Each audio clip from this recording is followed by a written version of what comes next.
I just watched a video of a cow shielding her newborn from fire. And she didn't just shield the newborn, she actually put herself on the flames. And I could barely watch it. I could only imagine the pain. But it tells you the motherly instincts, the preservation that they desire for their babies. And the fact that that baby is doomed to be killed anyway just fills me with a sense of dread and hopelessness that this is what the human race does to other creatures. I mean, this cow demonstrates better motherhood than most Homo sapiens do nowadays. And it also reminds me of the lies told to the public regarding the dairy cattle out in Point Reyes. I mean, they actually tell people that it's for the baby's own good to separate them from the mothers, that they have to live in these isolation pens, when the reality is the mothers want desperately to care for their babies, and the babies want desperately to be cared for. Think of the fragility of a baby. Think of how concerned that mother was that the fire was anywhere near a newborn. And instead of thinking about the heat of the flame, I'm actually thinking about the cold. Because newborns with their fragile bodies are subjected to the intense cold of Point Reyes National Seashore. Alone. Not only without their mother's body warmth, not with another living creature's body warmth, not even with the ability to go and find some vegetation to burrow into, anything to improve the situation. No, they are locked within a couple of feet of confinement and subjected to whatever comes their way. After a particularly cold night, the next day I recorded a video of myself expressing the comfort of making some hot coffee for myself. I boiled the water and then put the drink in my body. And it's not because I need coffee. You know, I don't even have an addiction to caffeine or anything like that. It was the comfort. I wanted the comfort. I wanted to feel the warmth of the coffee inside of me. And that's something that the calves are also deprived of. Even if we don't talk about the nutrition that the calves are missing from their mothers. You know, milk that is specifically designed for their babies, not for human beings. But the comfort of feeling the mother's body heat while also feeling the warmth of mother's milk entering the body. The close proximity to the mother, the bonding taking place between the two of them. I try to imagine human mothers separating. I try to imagine human mothers and the stories that they tell about the bonding experience when they're breastfeeding. How can you say things like that and then deprive another mother and baby of that same experience? But then I think about what the human species is or has become, and these periods of time in which mothers actually chose not to breastfeed in pursuit of professionalism or being career driven or being more like men. You know, and that's not to bash women. I'm talking about the human race and what we're willing to do for silly things. Rejecting motherhood, rejecting the bonding of a mother and a baby, and choosing to bottle feed or have someone else feed the baby. Just the things that we're capable of convincing ourselves of is disturbing. You hear stories about what mothers are willing to do for their babies. You know, in the wild, facing down impossible odds against predators to protect their young. other stories, or you hear stories about superhuman strength suddenly bestowed upon mothers when it comes time to lift an object if it's going to help their baby. It's hard to understand how all of that is true at the same time as being the same species, the humans in this case, that willingly separate themselves from their babies. I can actually see the cow's flesh burning. I can see the hair burning.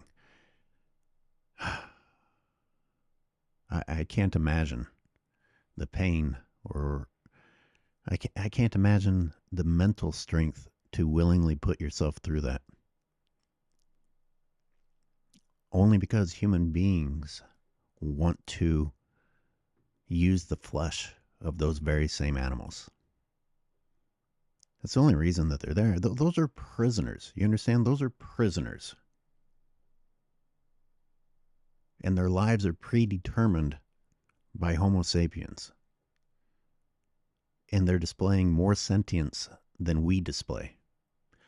You know, the argument of what humans are capable of doesn't really apply anymore because we've made a choice to be worse than what we can be. And don't talk to me about human intelligence either. Building a sloppy fire like that and then walking away. How about building a better shelter? How about just not imprisoning other creatures that are inevitably going to suffer through elements like this? How about us just not creating subspecies in order to more efficiently use the flesh of those slave animals? That might indicate some sentience and intelligence on our part. That might indicate actual superiority as a species, that we don't use our superiority to enslave other creatures. That's not what superiority means to me. That's inferiority.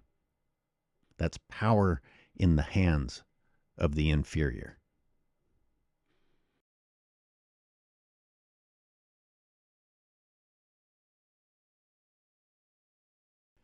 When I made the first version of the film about Point Reyes, I focused more on the hardships of the dairy cows. And then that was criticized as, a little bit too vegan. And there were so many other aspects of the problems taking place in Point Reyes that I cut most of it out.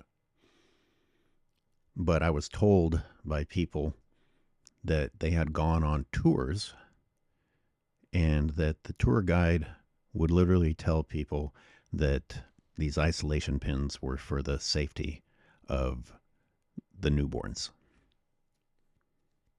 And not even using predators as the excuse, but that mothers apparently have such terrible instincts that they'll trample their own babies.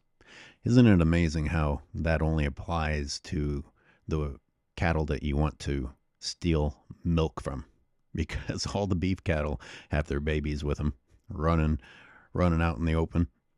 I mean, on these particular ranches, 90% of livestock born now are born into darkness on top of metal bars, quivering, clinging to life before they're killed.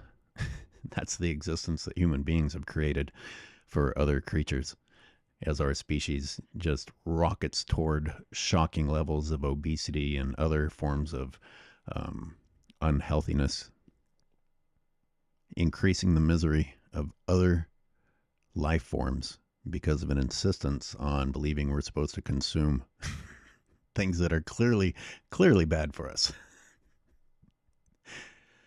Oh, yes, the most intelligent species. Not capable of looking at a beef cow and a dairy cow side by side and saying, wait a minute. Or looking at videos like this that show these bovines are sweet, loving, caring creatures. And we take advantage of that. We abuse that. they're like the perfect slave. They're the perfect prisoner because of their lack of a tendency toward violence.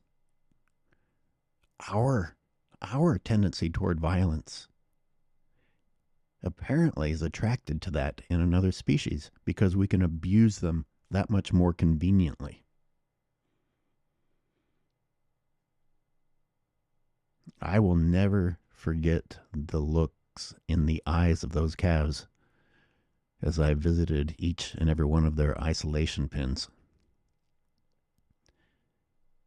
I mean, beautiful, wonderful, sweet, innocent creatures, wondering why this was being done to them, wondering if I was there to help them or hurt them, wondering where their mothers were, and those that had already given up and just sat there in silence, trying to understand if this is really what life means.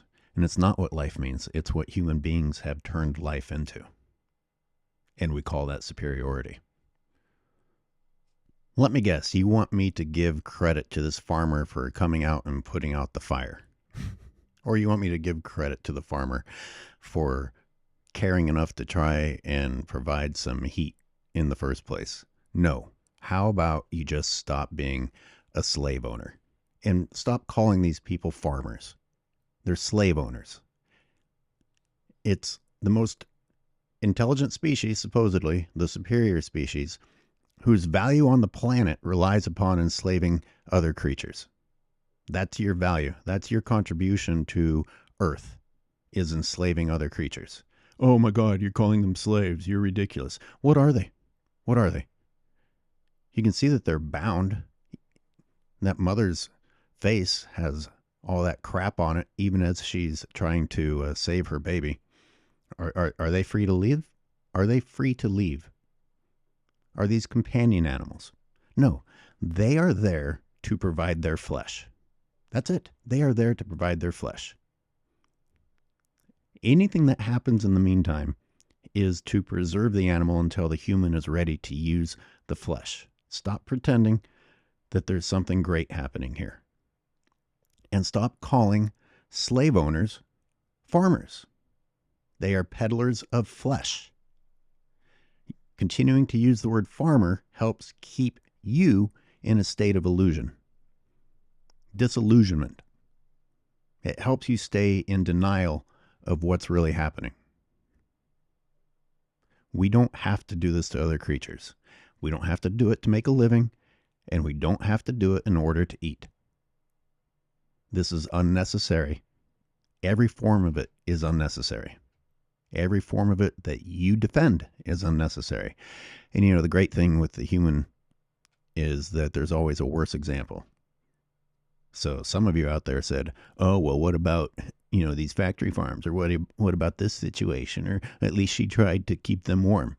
Yes, there's always someone worse out there. Congratulations, human beings. Congratulations. That's your claim to fame. There's always a worse example that our own species is providing to make someone else feel better about their own terribleness.